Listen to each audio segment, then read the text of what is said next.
Assalamualaikum warahmatullahi wabarakatuh. Perkenalkan, nama saya Khoilul Hamdi, NIM E2019-2186.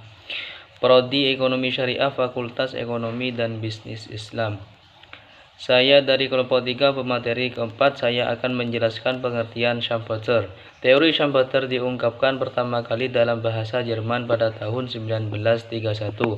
Kemudian dalam bahasa Inggris pada tahun 1934 dengan judul The Theory of Economic Development. Kemudian dalam buku Business Cycle pada tahun 1939 berisi tentang proses pembangunan dan faktor utama yang bukan pembangunan. Inti teori yang dikemukakan oleh Schumpeter adalah bahwa sistem ekonomi kapitalis merupakan sistem yang paling ideal untuk diterapkan dalam usaha mencapai pertumbuhan ekonomi yang tinggi.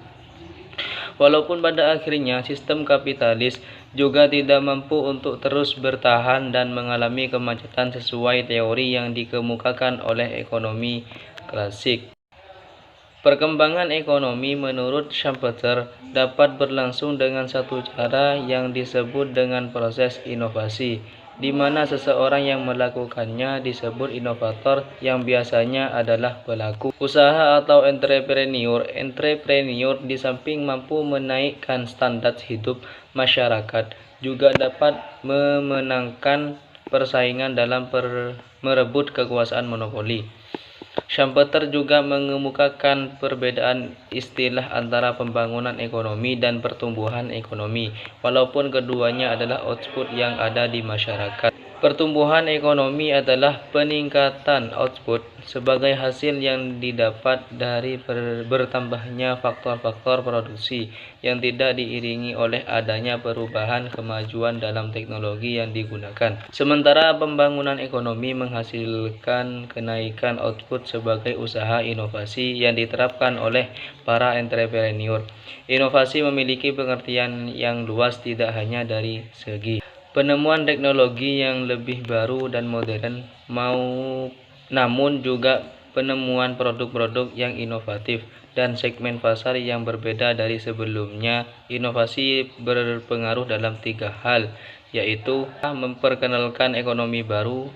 B. Dengan adanya inovasi maka keuntungan yang didapat akan meningkat berupa keuntungan yang bersifat monopoli sekaligus menambah jumlah modal. C. Inovasi juga akan memunculkan plagiasi atau imitasi dari pelaku usaha yang lain. Ada 5 macam kegiatan yang masuk ke kategori inovasi menurut Schumpeter, yaitu A. Diluncurkannya produk atau barang dengan jenis yang baru maupun kualitas baru yang belum dikenal luas oleh konsumen. B. Ditemukannya metode atau cara produksi yang belum dikenal sebelumnya. C. Ditemukannya segmen pasar yang baru bagi produsen untuk memasarkan barang produksinya kepada konsumen.